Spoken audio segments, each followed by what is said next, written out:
Everybody, welcome back to another Message Center update with me, Mark Stokes. Now we're talking about some performance updates that Microsoft has made to Excel on the web.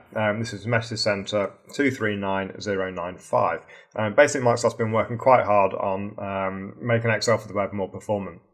Obviously, as a developer myself, I know how difficult it is to make performant web applications, and when you're dealing with the large volumes of data and calculations that we do in Excel, it's actually a very, very complex application for them to build.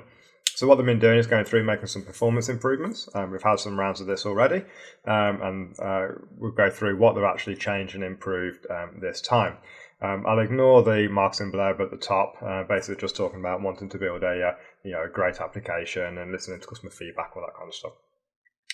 So basically, when will this happen? So they don't actually say any dates. This is just going to roll out over the next period of time, whatever that might be. But we should start to see these improvements coming in. So what have they actually improved?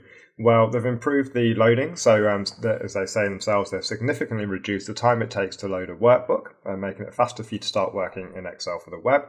I didn't really find it too bad. I don't really use overly complex spreadsheets in Outlook for Web anyway. I tend to open them with the desktop app, so I've not noticed that, but that's great that they're making that change.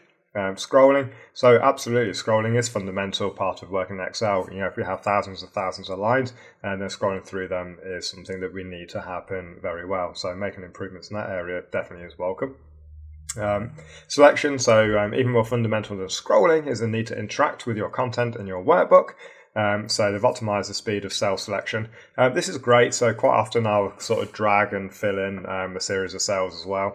So making that all a lot quicker is definitely going to be beneficial, and I'll appreciate that myself. And navigating, so they've also optimized several navigation actions such as find and search, go to, page up, page down, and they're all now operating faster. And modifying, so they develop faster cell editing and formatting experiences. So again, I've not really noticed any problems there myself, maybe you have, but it's nice to see that Microsoft is making performance updates, and I think Excel for the web is definitely one where that will be massively appreciated. So nice quick update. Hopefully we'll see that roll in over the next kind of few weeks. It may already be rolled out to your tenants, so let me know how you find the Excel for the web experience and whether these improvements are good. And yeah, I'll see you on the next one.